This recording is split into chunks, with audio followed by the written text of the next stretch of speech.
दर्यापूर येथे भव्य कावड यात्रेचे आयोजन। दर्यापूर शहरातील अनेक कावड यात्रा मंडळाच्या वतीने दरवर्षीप्रमाणे 5व्या श्रावण सोमवारी या कावड यात्रेचे आयोजन करण्यात येते। कावड यात्रेची सुरुवात लक्षेश्वर महादेव संस्थान नागपूर येथून होत असून कावड यात्रा संपूर्ण दर्यापूर शहरातून या कावड यात्रेची मिरवणूक काढली जाते।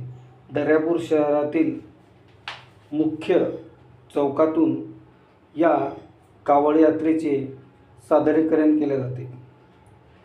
सदर कावड यात्रेचा समारोप बाभळी येथील फुलेश्वर मंदिर महादेव येथे करण्यात येते। या कावड यात्रेमध्ये हजारो भोले भक्त सहभागी असतात व अनेक प्रकारचे देखावे सुद्धा या कावड यात्रेमध्ये सादर केले जातात। या अभूतपूर्व नजारा पाहण्याकरता लाखो नागरिकांची गर्दी केली जाते। वराड माझा न्यूज करता रवी नवलकार, दर्यापूर।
Let's go.